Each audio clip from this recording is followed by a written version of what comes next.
got voted as Shrimp Queen as a joke. And then there's this human cannon that they use that they shoot the shrimp to shoot the Shrimp Queen out into the ocean. And they turned it all the way to probable death. Instead of like for toddlers, it's for probable death. Like, why are you shooting your shrimp queen into the ocean? Honestly, but to be fair, I get it. She was, there was attempted murder at play. And they shot her out, and she landed in a pool of a Disney cruise ship, naked. And she says, I was bobbing like a ball of fresh mozzarella.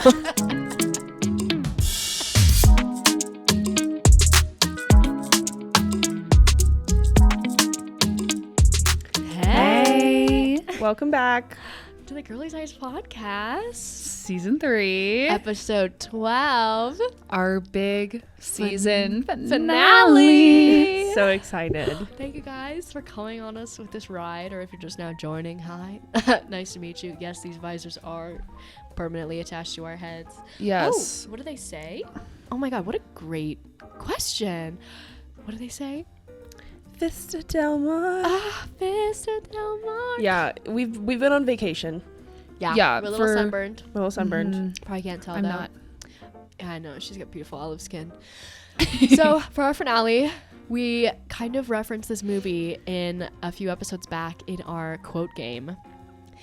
Belle and I quoted this movie up and down, and I'd say that it's a staple in our friendship. Yes, it brought us together when we first moved in, because we all moved into the same house, didn't really know each other, and this movie was the glue. And this movie, I mean, it's just, it represents the magic of movies, because it was so incredible, and when we saw it, we all were like, that was, and just, I can't believe. It's just a ride. The right day, the right time, all of us together, seeing it was perfect, and it's a ride. So today, we're going to be talking to you guys about Barb and Star Go to Vista Del Mar. If you haven't seen the movie, I don't think a lot of people have. I feel like it's like underrated. Like people don't talk about it enough. And it's written by the same writers of Bridesmaids. It's written by Kristen Wiig and Annie Mumolo. And Annie Mumolo had like a little cameo in Bridesmaids, but in this one, Kristen Wiig and her are the two leading ladies. Yes. And we'll just give like a little plot summary just so you guys know, and then we'll like walk through our favorite things. So Barb and Star Go to Vista Del Mar opens with we have Barb and Star living in Nowheresville, America. They work at a furniture store. They love to yap, and they're just friends, and they're happy with their middle-aged lives of doing not a lot. But then they lose their jobs and they're forced to grapple with what their new life is going to be. And there's a catalyst and a third friend of theirs who gets a soul douche in Florida, Vista Del Mar, Florida. Sign me up. And they say, we need a soul douche. So they go to Florida, Vista Del Mar. They go on vacation with their new lives. And they seduce this man named Edgar, played by Jamie Dornan. Seduce is a strong word. He's just there and they're all very attracted to each other. He wants it. He wants him. But Edgar is working for a sinister villain who is working behind the scenes and threatening the whole of Vista Del Mar because she hates them.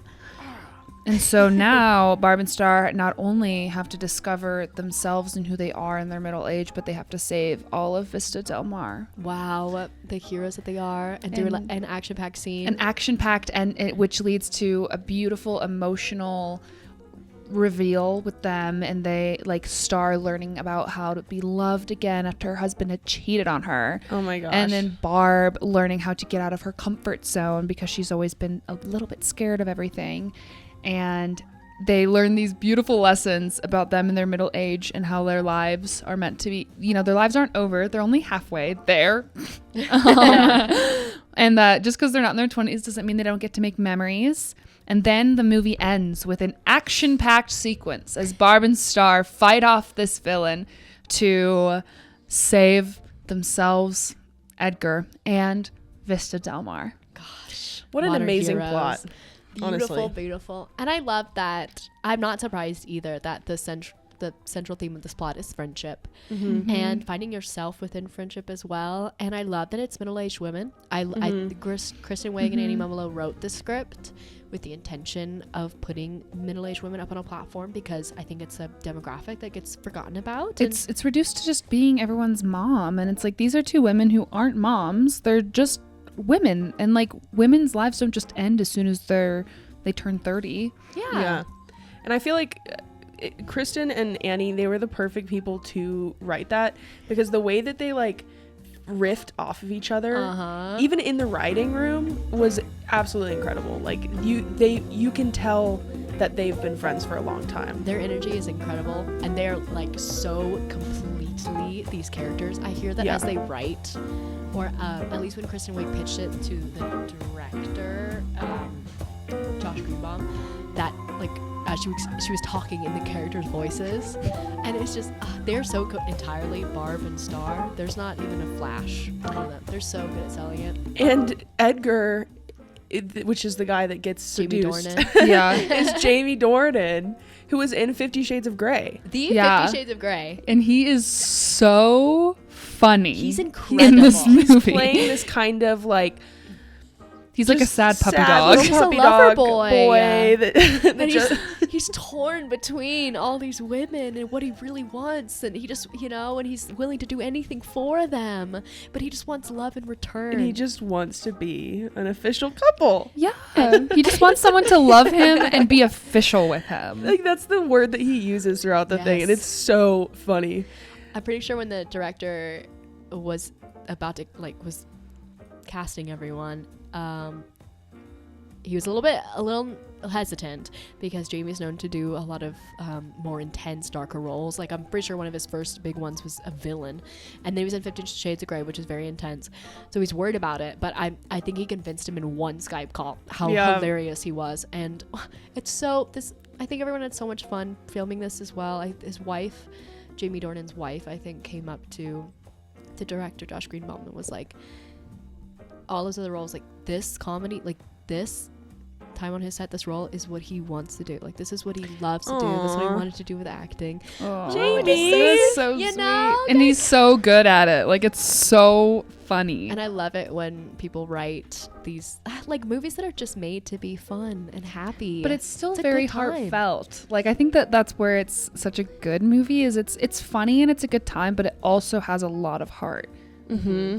And what Bella was saying, this film enters with the villain. Mm-hmm. The villain, Miss Sharon Fishman. Fishman. Sharon Fishman. Sharon Fishman. Sharon Fishman. Fishman. And she is the villain, and she is also played by Kristen Wiig. Kristen Wiig literally wrote this film, and it was like, I want to play the villain and the protagonist. It's Kristen Wiig versus Kristen Wiig. When I first watched this film, we were all like, oh wow, Sharon, oh, what a sad life. Is that Kristen Wiig too? She's painted all white, and then she has this black, black Lord Lord Farquaad Bob, but with bangs cut in like angry eyebrows. So she looks entirely different. What condition did she have again? Oh my gosh. So she has a skin condition called pigmentation degenerata. Pigmentation degenerate. Oh my gosh. Pigmentation degenera hysterica white skinica. And it causes her to be allergic to the sun. So there's another reason to not like Florida, but I'm pretty sure she also has a sad background. A devastating backstory. Something happened with her parents, and then she was bullied in school because of her skin. Kids are so mean. They called her things like pale girl, white devil, asshole. Asshole. Kids do. I hate it. So because they have like this annual seafood fest. I forgot exactly. Is that what it's called? I think that's what it is. believe The so, seafood yeah. seafood And festival. it was like there's a shrimp queen every year. Yep. And she got voted as shrimp queen as a joke. And then there's this human cannon that they use that they shoot the shrimp to shoot the shrimp queen out into the ocean. And they turned it all the way to probable death. Instead of like for toddlers, it's for probable death. Like, why are you shooting your shrimp queen into the ocean? Honestly, But to be fair, I get it. She was, there was attempted murder at play. And they shot her out, and she landed in a pool of a Disney cruise ship, naked. And she says, I was bobbing like a ball of fresh mozzarella.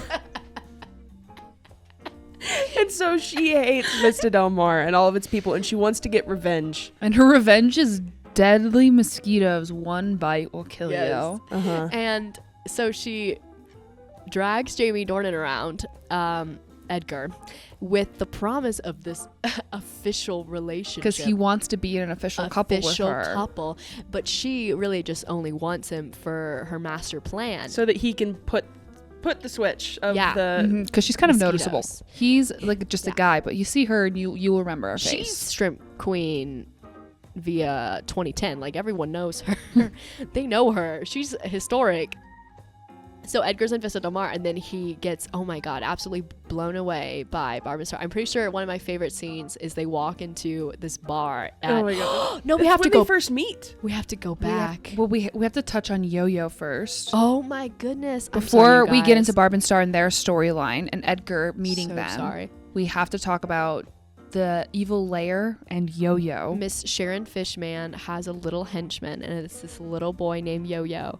And the first opening scene is him riding his bike and throwing newspapers at doors. Which I'm pretty sure one of them was like laced with a bomb, right? He blew up the scientist's house who made the mosquitoes. Oh, and I love it because this actor didn't even know how to ride a bike, and the crew had to teach him how to ride a bike right before they shot, and he was incredible. He killed that. Yeah, it's crazy. And this kid is just lip syncing to whatever. I don't remember the name of the song. It's a girly pop song. I'm pretty sure they paid a whole bunch of money to get it. I feel like they paid a lot of money to get it into it because it was so iconic. It's so iconic. He gets scanned by an owl, goes into the lair, and we learn about evil Kristen Wiig, Sharon Fishman, and her relationship to Edgar. And now Edgar is on his way to Vista Del Mar. But before we go into Vista Del Mar and that storyline, we have to talk about Barb and Star in the furniture store. Yes. Yeah. One of my favorite moments with Barb and Star at the beginning was that they have this talking club. And the whole intention behind it was for them to have like the most boring hobby imaginable. They were like, wanted them to belong to some club, and they were like, okay, what if they just, I don't know, talk. That's it. And it has incredible comedy actresses involved in this scene as well. The Phyllis from The Office is in it, and she's obsessed with horses. She's a horse girl. She's like, nah. And they're always like... She like whinnies. They cheer something and she whinnies, and then she makes a horse like noise. So everyone committed in this movie. Yeah. Everyone committed. Talking club. I feel like that's what we have right now. Maybe we should name our podcast Talking Club. We name the podcast Talking Club. Yeah, at the furniture store that they work at, they did like a regional closure, and they lose their job. Yes. Yeah, it was actually a regional closing, so they didn't even lose their jobs because they're bad workers. They lost their jobs. Yeah. Wow. Because the stores shut down and everybody lost their That's job. incredible. They got away with a lot. Good for them. And they said that that particular store, apparently it had been closed for months, and they had just found out. And they got severance. So they lose their jobs there, and then they lose Talking Club, and then the Soul Douche. What a funny, wow, that's perfect. I want a Soul Douche. I need a Soul Douche. And then on their way to Vista Del Mar, I think one of the most iconic scenes. On the plane, they talk during the entire flight about Trish. And about a girl named sun's Trish. up, and then it goes down, and then it comes back up. Like, Trish is a girl you can rely on. Trish knows what she's doing. They talk about Trish's favorite movie, and then they like look at each other and they're like, I can't even remember what they It's say. like us talking about Barb and Star. Barb and Star. Star. Yeah. Literally, But they're just talking about Trish, and then there's this girl Trish who fell off a cliff and hit every And then rock they cry. on the way down. Yeah, they cried together. It was devastating when Trish died. And I thought that was kind of a beautiful callback, because in the cameo that Annie Mumolo has in Bridesmaids, she's sitting there with, like, she's the girl on the bridesmaid plane who, like, is freaking out. And she, like, won't stop talking either. I think Kristen Wiig sits next to her, and she's like, I'm really nervous. And so I think that's a lovely little callback, too. And then they get there to the Palm Vista Hotel. Yes. And they do this incredible musical number. A whole musical number with choreography. And extras and beautiful bright colors and music and...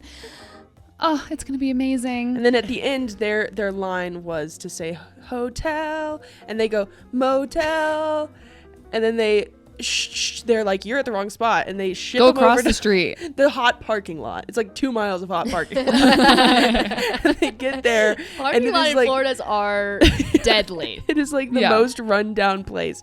And there's a scene where they're, well, first of all, he asks, do you want towels? Do you need towels or sheets? Do you need sheets? And they were like, no pillows, yeah. though. And they're like, no pillows. And then they go to sit at the pool. It's completely empty. And they're like, wow, this is really nice. And it zooms out, and there's a guy at a desk just in the bottom of the pool. Just in the bottom of the pool. Just sitting there. Yeah. This is exactly. They were like, what a soul douche. Wow. And so they sneak into the other hotel. And then they're like, they get caught, but a family goes missing. Yeah. And he goes, it's the husband. It's always the husband. Always the husband. And then they get a room because the family goes missing. Fun fact, the clerk, Michael Hitchcock, who wears a 3-piece tailored suit, and this movie was filmed in New Mexico and Mexico. And so it's hot. So and to hide the sweat stains, they completely made his whole suit wet. Oh my gosh. So the entire time he's acting in a wetsuit. Oh my gosh. That's actually insane. Wow. There's this book I read. It was called Origami Yoda, and I always remember this story where he's like, Origami Yoda solved my problems. I got water on my pants, and everyone's gonna think I peed my pants. And he's like, well, if everyone thinks little wet, make big wet or something. I have no idea. That's not how Yoda talks. You heard her. And You heard it here first, folks. There it is, guys. If you don't want to think that Think little wet, do big wet. Do big wet. so you have little wet stains, just make the whole thing wet. So they kind of like ease in. They're doing their funny thing. And our favorite scene of the movie is that they go into this bar. This man is on the piano. Yes. His name is Richard Cheese. The character's name is Richard Cheese. And he's a lounge singer. So he's on the piano. And the entire song, everything he sings is about boobs. He's like, I see a bunch of pairs of boobies. I love boobs. I love boobies. Upchurch I love to grab 'em. potatoes. Perfect boobies. And he's a real life lounge singer. And they come up with like a whole bunch of different songs for him. I'm pretty sure he sang a song during the film. They did a whole bunch of takes of like sleep apnea, apparently how he's not allowed to eat bacon, and then but I love boobies is the one that's stuck in the movie. I love boobies. It's really incredible. He sings one really depressing one about a dead friend. Potatoes. That's later because Oh he's my like, God. Yeah, they're later like, oh, on. I love this guy, and then it's like the sad one. and they're like, and they're like, this "Oh." one's kind of a depressing number though. And they sit at the bar, and lo and behold, Edgar's there. Edgar is there, And he's sad. and the first thing turmoil. that they say to each other is like, "What room are you in?" And he's like, 212, and they're like, 611. 611, and they're like, "Oh my God, we're in 124." Like, oh my God, that's so crazy. No way. Really? You're in 611? That's so crazy. We're in 124. We're 5 floors up and 6 doors down. We're so near. That's crazy. And he's like, okay, who are these sex icons? No, he thinks they're weird at first because they are silly, but they have a great time. They get She gives this him fishbowl drink with a buried treasure. and they get hammered. And that buried treasure, I'm pretty sure, is ecstasy. And then they like project. It's back. Cheeseburger in Paradise that plays, and it's like normal speed, and then Wow. the high hits, and it goes. And it goes like back, and then they start playing a remix of the Titanic theme song. Near, far, that one. I'm pretty sure they had to make that song themselves. Like Yeah. they had the crew had to, they had to compose it. And they are dancing. It's beautiful. Oh. It's beautiful. If they played that remix in a club, I think I might explode. And would then you Edgar- also maybe have a threesome? Oh Only yeah, with you guys. And then Edgar calls the Sharon and says, "I've met 2 beautiful young middle-aged women, and I don't need you," is basically what he says. Yeah, he's like, I'm gonna have a great time, and then the 3 of them have a threesome. Yeah. And they wake up and they're piled on top of each other. There's like, They're like, and like they're Edgar's all- in the middle. Like in Yeah. a stack. It's There's a a little beautiful pillow sandwich. on Barb's butt too. Just a beautiful little touch. And so then it just turns into a whole love affair, and then we get to watch Kristen Wiig's character star. We get to watch her because apparently what happened, I'm pretty sure that her ex-husband or something cheated on her, with correct? Dana something. Oh my Dana God, something. I hate Dana or Dana. Dana. I hate Dana. But like her ex-husband cheated. And so she thinks that it's because she's old and undesirable. And it's a big deal, I think, for both of them, because they haven't been with anyone since their last partners, and Barb's husband died. Barb Quicksilver. But she's like more at peace with it. But Star is really kind of like, wow, this is a big thing. Like, I can get back out there. She's super insecure. She's always like, ew, a disgusting person like me. Like, no man would ever want a gross. And also it's interesting with Barb's story that she's really anxious about every single activity. She's always worried that they're gonna die, but her husband died in a freak accident. So it kind of makes sense that she's afraid of a freak accident happening and them all dying. So they each had like some past things they needed to work through. Didn't her husband died getting trampled by people that pay less? It was like on Black Friday, and she still got a TV.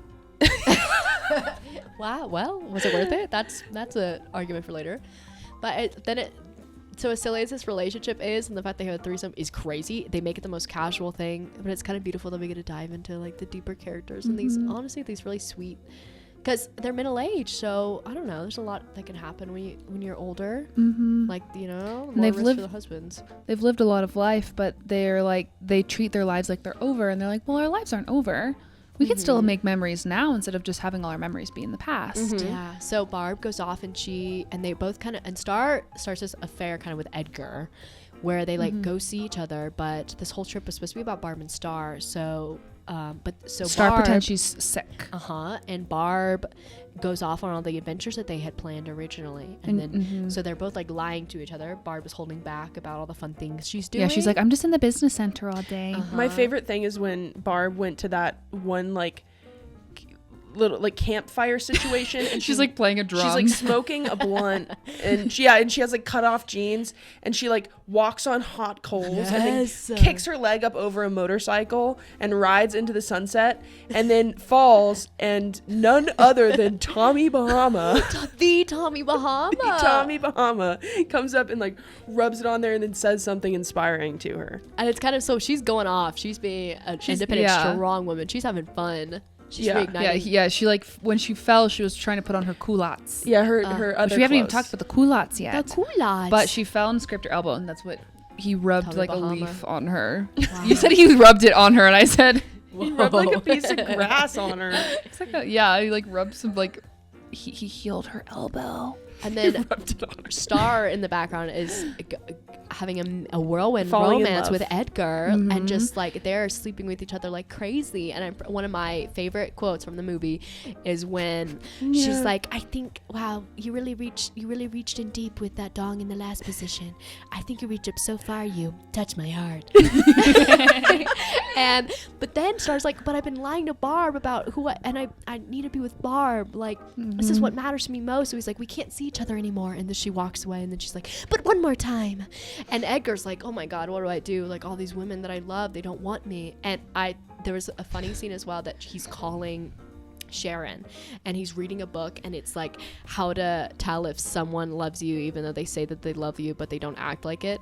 And Sharon on the other end of the phone is like reading a book that's like how to make someone it's not the same scene, but yeah, she ends up reading a book later on in the movie when he's called off the thing and he is more involved with Star. She's reading a book that's like how to make somebody think that they love you even though you don't, to get them to do what you want. So they're both researching by the same author. Yep, same author. Probably same author. But yeah, it's very sweet because like she ends up just sleeping with Edgar, and she's like, oh, it'll just be this one time, but then they start sleeping together more, and like you said, whirlwind romance, and that's when we get the dong line. It was later on in the movie after they've been like together for a few days. But she has to say goodbye to him because, you know, she knows that she can get back out there, but she doesn't want to lie to Barb anymore. And so Edgar's so distraught, he finds his way to the beach and he sings and he prays and he prays to the seagulls. I'm pretty sure that was right after because when he took off his pants when they had the threesome, the mission fell out of his he had a belt buckle that had the microchip in it so they could get the mosquitoes to Vista Del Mar. And Sharon got so mad that she sent another guy, that's right, spy kind of guy. Oh my gosh, I have his name written down. Undercover. It's Darley Bunkle. I remember it. And it's really funny because he's super undercover and everything he says. He's like, don't even ask me my name. And then he's like, Darley Bunkle, age 47, 6'2". Damn it. It's really Damn bad. it. It's played by, if you've seen New Girl, it's played by the same guy that plays Coach. Yeah. I didn't look up the actors' names because I don't ever do that. But yeah, it's played by the They're same guy who such plays good Coach in actors. New Girl. And I love his performance in this. It's so stupid. And then Edgar is so distraught Yes. that he goes to the beach. And he prays. And Seagulls in the sand, can you hear my prayer? and it's called Edgar's Prayer, and he's singing there with his whole heart. And this is originally written by Kristen Wiig and Annie Mumolo and sang completely by Jamin Dornan. Oh my gosh. And they have all these like these dancers come in, and they like very obviously are his stunt doubles. Yeah. And they're doing like perfect splits, and you could tell it's not him. And he says like seagull on a tire, and then it's like seagull something. It's seagull in the sand, seagull on a on a tire, tire, and then seagulls in a group. Seagulls in a group. Can you hear my So when they prayer? wrote this song, they were like, what is sadder than this? Like everything it says everything about his character in this, because he's so sad. The only thing he has to pray to are seagulls. It's the only one that's gonna listen to. And apparently the seagull on tire, I'm pretty sure they had to like get a stock image and put that in. Oh yeah. But there's a moment where there's like two seagulls and they're like eating trash that he's singing to, and those are actually two fake seagulls, and the director's holding them and wiggling them in that scene, and they add like a little like CGI blink or something. But it was so iconic. The fact that Jamie Dornan, the guy from 50 Shades of Grey, has this capacity, would do this and put his whole heart into it. says Oh everything. my gosh, the way he belts, "Woman, I love you." He's a hero to me. He will forever be regarded as one of the best actors just because of what he's given us in this film. He's amazing. Like, I can't think of anyone else. He's perfect. And he's Like perfect casting. And he climbs up a tree like a cat who's decided to climb up a palm tree. And I'm pretty sure they literally did so many things practical. They got him on a wire and a harness to climb up that tree. It looks like he's on a harness or something. He's like out here. He's clawing that thing. Oh my gosh, it's so funny. My favorite part for sure though is when he's run at the very beginning. Yes. Where he's running and he's like doing the splits with wait, oh my gosh, why am I Doing the splits with my heart. And he's like a baby ballerina. Yeah, it's wow. Flicking my toes through the And sand. we unironically listen to that song Oh, pretty yeah. often. I'm pretty Oh. sure, Bella, I remember, like, a very strong memory I have of you, Bella, is you sending us a Snapchat video of you singing that in our house. And I was like, alone? Dang, I wish I was there with you. So just the fact that you just put that on. When we heard it, we were like, ooh, this is a banger. This is going to be a for life right here. I'm going to show this to my kids. Alongside funny. with the, this is very... the Kung Fu Panda 4 cover of Baby One More Time that Jack With Black Jack Black. does. So good. This goes up, like those songs for me are yeah. They're perfect. It's peak. They're beautiful. And I'm pretty sure he rips his shirt at the end, and that Yeah. was Jamie's idea because he was just so impassioned. He tried to get out. Yeah. Ugh. And I'm pretty sure he like tried. They were like did some takes where he like tried but couldn't. And that was really funny. But I think ultimately they had him rip his shirt off. My favorite part too is when you like look in the background of one of those of when he's on the beach. I think it's after he ripped his shirt off, maybe. It's And near there's the end a of the person song. just like dead in the water, like just fully given up, just like. Just a corpse, and he's like, "But the seagulls, the baby seagulls." It's so Romantic. random. If you haven't watched the video for Edgar's, you can literally just look up Edgar's Prayer and you can find the full video. It's on here on YouTube. But Maybe if you- we'll link it down below. Put it in the you- description. If you watch the whole movie, though, then you'll really get the whole character arc. Oh, and- for and sure. the Yes, energy will because just he be even also better. needs to find somebody who's willing to be in a relationship Be with official him. couple. So him and Star have a very similar growth together in their whirlwind romance, because they're like, she's like, I'm desirable, and he's like, he's also learning that he is desirable and that he shouldn't just work for people and be used by people. Yeah. He's also deserving of love. So they at the end they discover what's going on. I think doesn't she go back to like explain to Edgar or apologize to Edgar or figure She like Barb catches Star with Edgar on the balcony. Oh my god, Having that's right. Because she's about to go on the banana boat or whatever, and she sees up on the balcony Star and Edgar in some compromising positions.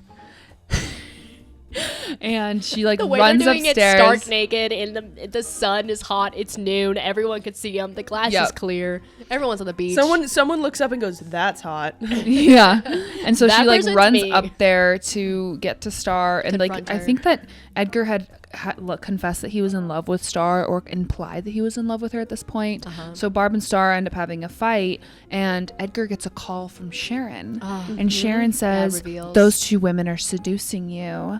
They're spies. They're trying to make sure my mission doesn't happen. They are lying to you." And they don't know so anything about the mission at They this don't point. know Like anything. They But just they're know that about to he has a learn. weird job. They think he's a clam inspector. Yes. And a pretty. Which is so inspector. perfect. And when I was watching it, I was like, Hey, I'm like, he inspects those he for sure clams. He finds that pearl, and he shines it all right.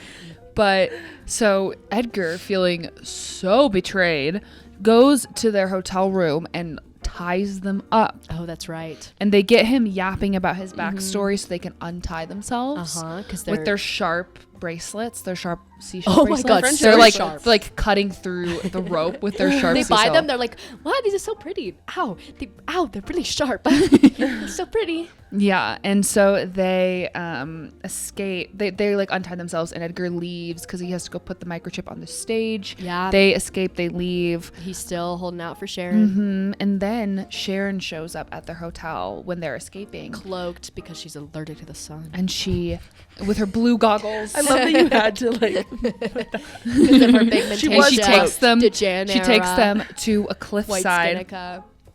She takes them to a cliffside and threatens. She says you get to choose. She's like, you get to choose how you die.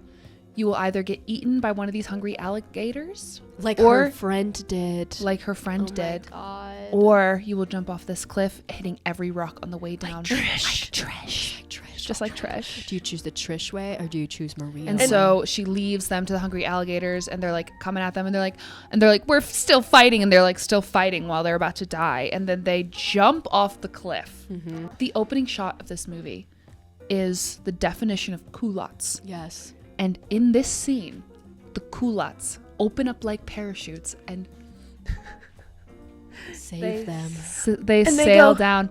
Oh my God! Our culottes. They're natural parachutes. They're natural parachutes. They're like Swiss Army ready.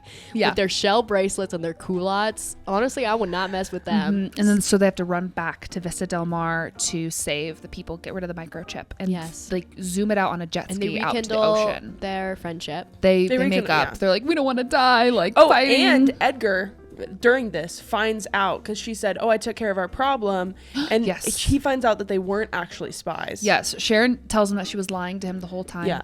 And so he runs to the beach to go save them. because they're about to go take this But microchip they out to the saved ocean. themselves already because they're heroines and they're amazing. Yeah. And But the microchip. yeah. And so he's like, I gotta take this jet ski and ride this microchip out to the middle of the ocean. And the girls are like, no, but you'll die. And he's like, no, I have to do this. This is all my fault. And they like then Darlie Bunkle shows up and like Yep. fights him, and they're like rolling They around in literally- the sand, and it's two stunt doubles that are very obviously And stunt they're literally doubles. just doing like cartwheels over each other. Yeah, Like full like rolling. somersaults. I love how committed they are to the silliness of it. Like they're like, you all know that this is fictitious. We don't need to sell that. We can get like, this is gonna be funny and the audience is gonna laugh along with us. Yeah. And so, but during this fight, Barb and Star take the jet ski and the microchip out into the middle of the ocean. Not the banana boat. No, not yet. That's later. Heard. It's a real tit flapper. The tit flapper. I've been waiting to say that the entire episode. Callie B too. Oh, sorry. I just spoke in the moment. And so they drive us out to the middle of the ocean, and Jamie Dunn as Edgar is Dornan. One of these days I'll get it. He's so sad. On the beach, they're about to die. Yo-Yo is driving perfectly like this. Yeah, there's a scene which I think is so funny because it's like something that they do in movies a lot is where they like go like that. Yep. And she's like, Where they shake okay, the wheel Yo-Yo, back and forth. Make sure you don't drive too straight. Lots of motions back and forth. And he's like, very well. I Absolutely. Absolutely. And so he's like driving out these mosquitoes, and the microchip is like it tracks the mosquitoes, so it's all the mosquitoes are going to go where the microchip is. And so Sharon gets in the cannon, turns it up to probable death, shoots herself into the ocean. But perfectly aimed at the jet ski. Yeah. And then like lands on them and tackles them into the ocean. Oh my God. So they are underwater and they're communicating telepathically about like, I love you. I think we're really going to die this time. Yeah, because they like start, because they're like, it's really the end because they had to go underwater to avoid the mosquitoes, but they can't survive underwater We forever. like to say that we play mermaids, but they're doing mermaids the right way.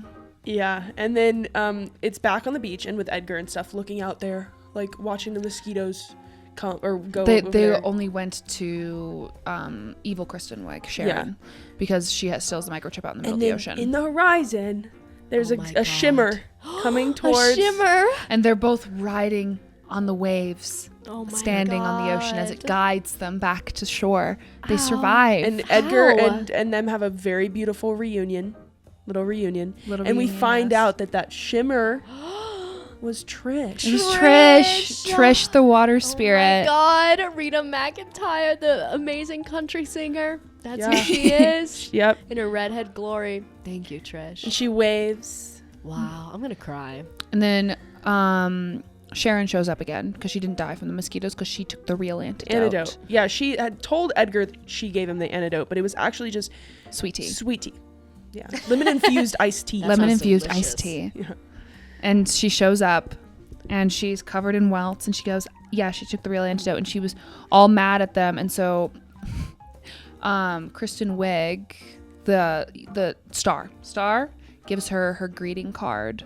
Oh my God. A little greeting card about friendship and how it's important to like have friends and treat people nice and all these things. And then everybody on the beach says that they will be Sharon's friend, and she starts crying. That's beautiful. Because she's never had a real friend. Other I'm than surprised Maria, her who got makeup eaten by didn't the come off then. alligator. But I want to know what that foundation was. But then Yo-Yo comes. No, Yo-Yo. With a machine gun. A massive weapon. And he goes, he knows it's how to ride not a bike. over. He could drive a car. He could maneuver a machine gun. And then it's dangerous. Says, it's time to party. And it's a confetti gun. Yeah. And then they all start dancing. Oh my God. And then Barb and Star get their shimmer back. That's they get their shimmer back, but it's actually just a person. It's just a lady with one of those sun visors Yeah. just reflecting on them. And they're like, we got our shimmer back. Florida is a place of magic. And then they go on the banana boat as with the ending montage. Real tit flapper. And it says like it was a real tit flapper. Yeah, like those ending credits of movies a lot of times when it has the like so and so did that and then this person did this. It's like them. Barb and Star really liked to ride the banana boat. It was a real tit flapper or something along those lines. Tit flapper is something that I use in my everyday vocabulary now. Yes. Anything is exciting or fun or athletic. I say it's tit flapper. Doing this podcast has been a real tit flapper. It really has. It really is a tit flapper. And I think one of my last fun facts of this movie, which I'm going to think is going to shock you all, is that Kristen Wiig has a detrimental fear of water. What? There's no way. Yeah. Every time she got in the water, she'd have to have like a stunt coordinator with her, like jump in right after to make sure. She has like a fear of large bodies of water. Me too. And large sea creatures. I would have such a hard time. Yeah. They actually were in the ocean? I think they have like a pool. I think for some moments, like, I think the pool is fine, but I think the large bodies, I think for some of the moments, yeah, or at least like in deep pools that they were filming stuff. Like I bet that part where they were talking underwater, and I mean, she shoots herself into a cannon into the ocean willingly, so that's crazy. I absolutely have. So she's so brave. That's I have a really crazy. bad fear of water too. I would absolutely need the same accommodation. You also have a fear of bald men. So could you imagine if you wrote a whole script with so many bald men in it and then shot it? See what I mean? Brave. Yeah, That's very brave. She's a hero. Thank you, Kristen Wiig. Thank you for Annie doing Marmalade. that. Thank you, Jamie Dornan. Thank you, Josh Greenbaum. Genuinely, You guys killed this. this movie, it is one where you do have to pay attention because there's a lot of like going on. there's a lot of plans and payoffs, and it's not necessarily funny if you don't know, if you can't like, if you're not listening to them speak. Locking in. You have to commit the way that Jamie Dornan in for this role, all the actors did for their roles, Kristen Wiig and Kristen Wiig number 2. Yeah, you have to commit and just have a good time. And I think that's what I love so much about it, is it's just so full of heart, so full of care. It's just so happy every time I watch it. I can't help but be happy and know that there's gotta be a and super well Trish written out there for me, like super well written, the dialogue, and it's just such a sweet message about like, you know, your life isn't over just because you're a middle-aged woman. Like, I think that a lot of times women are only valued when they're like young and prettier, and it's just like, you know what, you know, you still get to live your life and do fun things and make memories, and you're still desirable in your middle age. So it's very, very sweet. I think we talked about this in the last episode of season 2 and one of our podcasts is about female friendship, and I think that the reason that we love this movie so much is that it dives into that as well, like how important it just worships and female friendship and how much fun they could have. I mean, even without Jamie Dornan and the evil Kristen Wiig, I'm sure that they would have had a great time. Yeah, it would still have been an entertaining story. And also, like, they both lost their husbands, and they still had each other. Yeah, and that was the most important thing. And they were able to go. Like, we talked about that in season 2. Hey, what happens if your husband dies? You know, you gotta have someone around in the nursing home with you. So I think I said something along the lines of like, women tend to outlive men, so you need friends. Yeah, because what are you gonna do those last 5 to 10 years? Keep them around. And they're you can just tell how close they are. They sleep in the same room, like at their house, and they're identical, like wicker beds, and their wardrobe is basically the same. Yeah, like you same can tell hairstyle. that they have become almost one person, and it was cool to see them get a little bit of an independence and then come back together, and even if that was kind of in a deceitful way, realizing like, no, we do like being together. And I think at the end when she's with Jamie Dornan and Barb is like, so where are we gonna live? Yeah, well, all 3 of us are gonna live. And it's also interesting because they had 2 very separate character journeys they needed to go on, and that's why they needed to separate. Totally. But they still like valued each other, and the main thing was that like if they had probably been honest with one another from the get-go, they wouldn't have even fought. Like, they would have been like, I want to go hang out with a man and I want to go do on adventures. Okay, that's okay. Personal insecurities and fears, which is very human. And wow, Barb and Star is a great movie. Thank you guys very much. 5 stars. And you all should go watch Barb and Star if you'd like. Watch Barb and Star. It's one Star. of our favorites.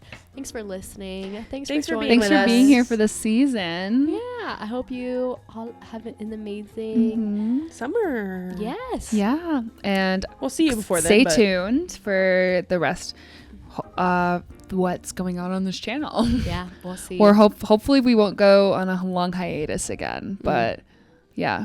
Bella's got to go get a soul douche, so I got to go get a soul douche. And we got to figure out how we're going to douche our souls while staying here at home.